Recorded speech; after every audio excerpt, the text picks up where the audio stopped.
Une fois par mois, une fois par mois. C'est quand même fou ce petit bug. Mais normalement, c'est tout bon maintenant. T'es fier de toi? Oui.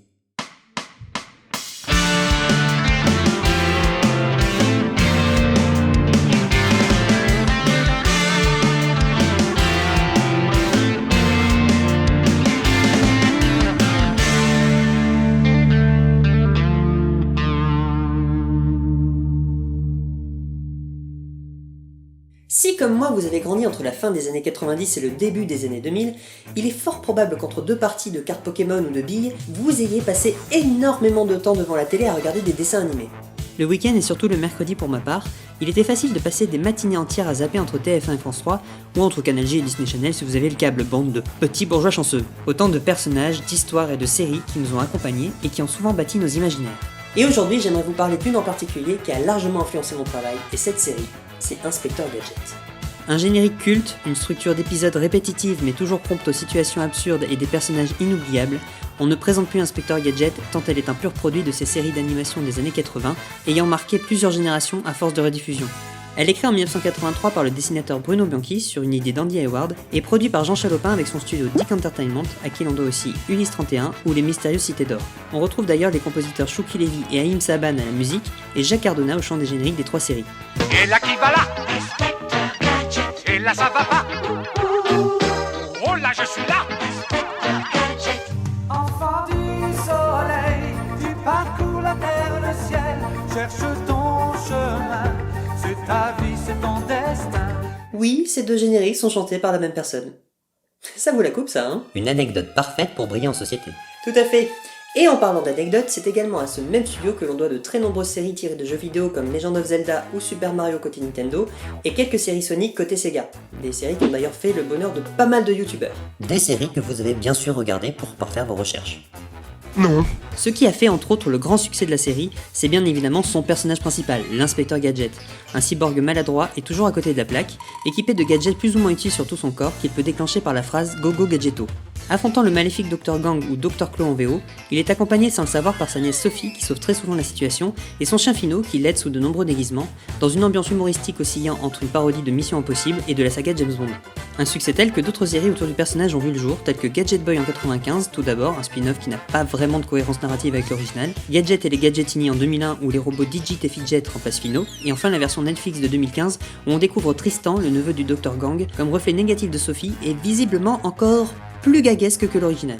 Mais en ce qui me concerne, c'est une autre adaptation qui a marqué mon jeune esprit, celle produite par une compagnie aux grandes oreilles. La royauté anglaise? Quoi? En 1999, Walt Disney Pictures...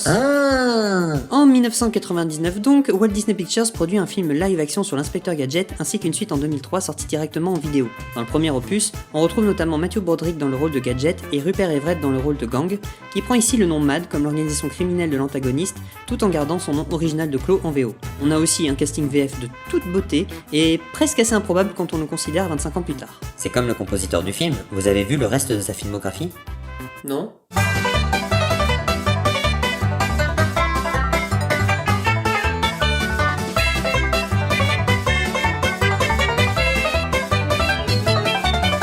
Oui, bon, vous l'aurez compris, ce film c'est un début de Camoulox, et soyons objectifs 2 secondes, c'est un nanar. Bon, moins que le deuxième qui a clairement abandonné, mais quand même.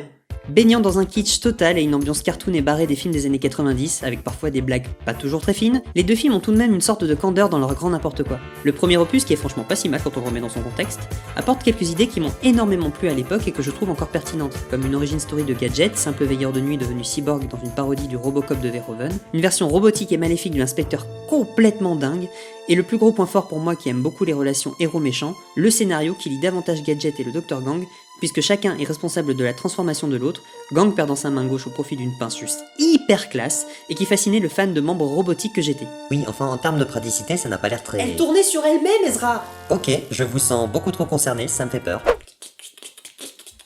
Quelques petites scènes plus dramatiques, des effets spéciaux mélangeant effets pratiques et CGI parfois plutôt réussis pour l'époque, un humour aléatoire mais parfois quand même bien drôle, même si le second se perd dans sa propre parodie, faut l'avouer. Ces deux films et leur charme désuet sont une petite Madeleine de Proust dans un paquet de souvenirs d'enfance.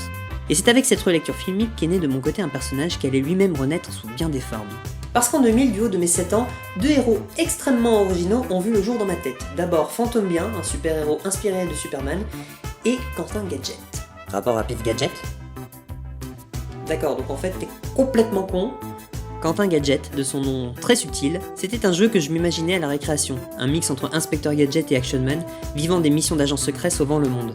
Rien de très novateur, mais c'est à travers lui que mon imagination a pu se développer un peu plus. Et c'est 4 ans plus tard que ce personnage a eu droit à une première lecture qui allait elle-même déclencher beaucoup de choses sans le savoir, et tout a commencé avec ce Kay. Grand lecteur de bande dessinée à l'époque, j'ai essayé plusieurs fois de créer mes propres histoires sans jamais parvenir à dépasser les 2 ou 3 pages, par manque flagrant de patience. Jusqu'au 22 février 2004 où Tommy voit le jour. Un jeune garçon de 10 ans se retrouvant à enquêter sur la disparition de son ami le professeur Swick, enlevé par le sinistre Dr. Claw. Waouh, attendez une seconde. Affrontant le maléfique Dr. Gang ou Dr. Claw en VO, Ah, le margoulin. et oui, le méchant de ma BD est une totale reprise personnelle de l'antagoniste d'Inspecteur Gadget, avec sa pince tirée du film. Heureusement que c'est le seul truc que vous avez copié littéralement. Il est parfois caché et la mère de Tommy s'appelle Sophie. Ah, bon, bah tant que ça reste sur Inspecteur Gadget. Le Dr. Claw veut trouver et réunir les 7 émeraudes du chaos, comme dans Sonic. Ok, j'abandonne, vous me fatiguez. Non mais allez, c'était il y a 20 ans, j'étais jeune et bête. Ça. Oui, alors que maintenant, vous n'êtes plus jeune. Oh, finement joué. Les aventures de Tommy, ça représente 3 BD, enfin techniquement 4, 3 en 2004 et 1 en 2007, qui avaient déjà pas mal de bases de mon futur univers vidéo. Des personnages improbables, des situations que la logique regarderait dubitatives, beaucoup trop de références à peine déguisées, et déjà une nouvelle version de mon personnage de cours de récré. Et si j'avais déjà envisagé dans une autre BD que Tommy soit un jour adapté en film en 2013, le hasard a fait que c'est précisément l'année où j'ai décidé de lancer une réécriture progressive et vidéo de cet univers avec la décalogie, 10 films relisant de manière bien plus sombre mon héros d'enfance sur une longue chronologie. Fini le côté enfantin, place à un monde noir où la mort peut frapper n'importe quel personnage à n'importe quel moment. Waouh, vous avez pas été émo au collège, vous? Tokyo Hotel et Jenna Lee m'en sont témoins. Non. Mais refoulé, je dis pas. Entre 2013 et 2016, les 4 premiers volets de la décalogie sont sortis, parsemés par-ci par-là de références au BD de Tommy, adaptant de nombreux personnages et concepts prévus pour la suite de celle-ci, et dans le but de l'amener lui aussi à la vie dès le 5e opus pour en faire le personnage principal de la saga. Une saga évoluant dans un monde alternatif à mes vidéos principales, moins déluré et plus premier degré. Mais voilà, depuis 2016, elle est tombée dans un long, très long coma. Relire une histoire d'enfance de manière plus adulte, c'est génial. Mais c'était finalement ici une approche très adolescente, et les envies ont changé entre temps, notamment avec l'arrivée de celle de réadapter d'autres personnages de la même époque, de manière plus légère ou douce amère. La décalogie, elle est toujours dans mon cœur et je compte bien lui donner une fin quand le temps sera venu. Mais pour ça, elle devra elle aussi passer par une refonte pour grandir comme Tommy l'a déjà fait en partie avant elle. J'aime à penser que la création est un cycle. Parce que vous l'ignorez peut-être, mais même Inspecteur Gadget est une réadaptation.